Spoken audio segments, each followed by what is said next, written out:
Assalamualaikum warahmatullahi wabarakatuh. Perkenalkan, nama saya Putri Aryafiyah Nihayatul Aulia. Di sini saya akan mempresentasikan mengenai bimbingan dan konseling. Apa sih itu bimbingan dan konseling? Bimbingan dan konseling itu sendiri terdiri dari dua kata, yakni bimbingan atau guidance dan counseling atau counsel. Nah, di sini bimbingan atau guidance yaitu mempunyai arti bantuan atau tuntunan, dan counseling atau counsel yaitu nasihat. Dari makna tersebut berarti counseling adalah nasihat, anjuran, dan pembicaraan dengan bertukar pikiran. Jadi bimbingan counseling adalah proses bantuan atau pertolongan yang diberikan oleh pembimbing atau seorang konselor kepada konseli, atau bisa juga diartikan sebagai proses pemberian bantuan atau pertolongan yang sistematis dari pembimbing atau seorang konselor kepada konseli melalui pertemuan tatap muka atau hubungan timbal balik antara keduanya guna untuk mengungkapkan masalah konseli, sehingga konseli mampu melihat masalah sendiri, mampu menerimanya dirinya sendiri dengan potensinya, dan mampu memecahkan masalah yang dihadapinya.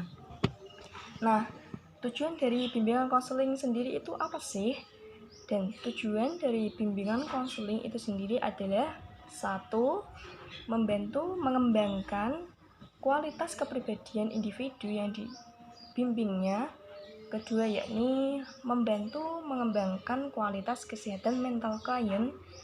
3. Membantu mengembangkan perilaku yang lebih efektif pada diri individu dan lingkungannya.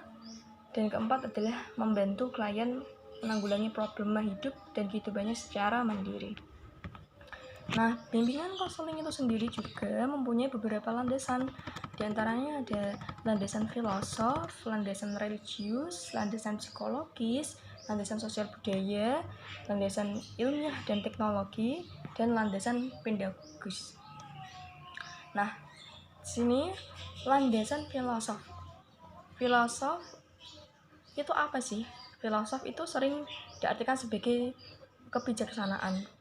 Maksudnya apa landasan filosof ini?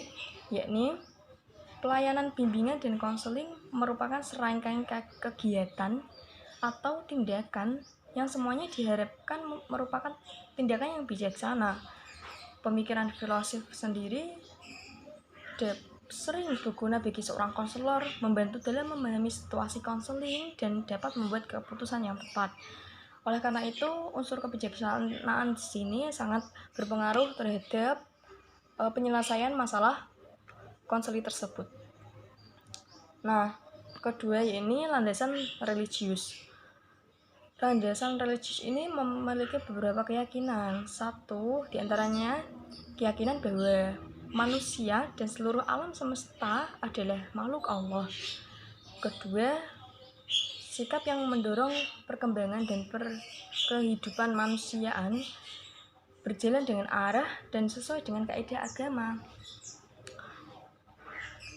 Dan selain itu juga makna dari religius itu sendiri yaitu upaya yang memungkinkan berkembang dan dimanfaatkannya secara optimal suasana beragama untuk membantu pemecahan masalah individu.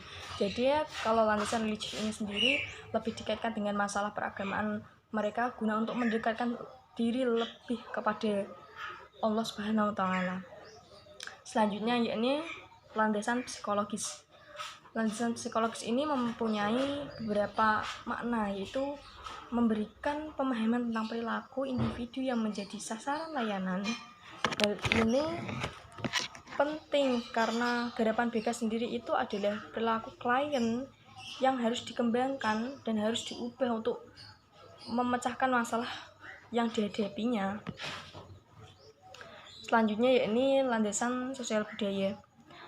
Landasan yang dapat memberikan pemahaman kepada konselor tentang dimensi kesosialisan dan dimensi kebudayaan sebagai faktor yang mempengaruhi terhadap perilaku individu itu sendiri.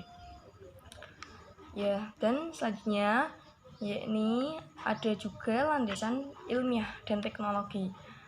Hal ini dijadikan sebagai landasan BK karena layanan BK merupakan kegiatan yang profesional yang memiliki dasar keilmuan yang menyangkut teori maupun prakteknya. Jadi layanan PBK ini sendiri tidak lepas dari sebuah penelitian atau tentang ilmiah dan teknologi itu sendiri. Jadi terdapat kaitannya secara langsung gitu.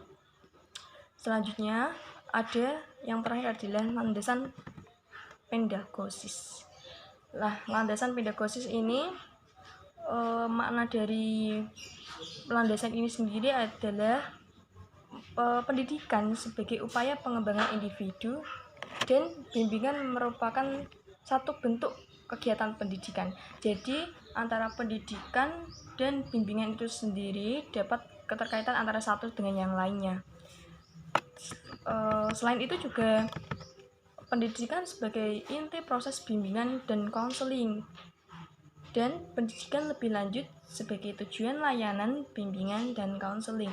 Jadi landasan pedagogisis ini mempunyai erat kaitannya dengan pendidikan itu sendiri, dan bimbingan merupakan bentuk dari kegiatan pendidikan itu sendiri juga. Nah, mungkin itu yang dapat saya sampaikan. Kurang lebihnya saya mohon maaf. Akhirul kalam. Wassalamualaikum warahmatullahi wabarakatuh.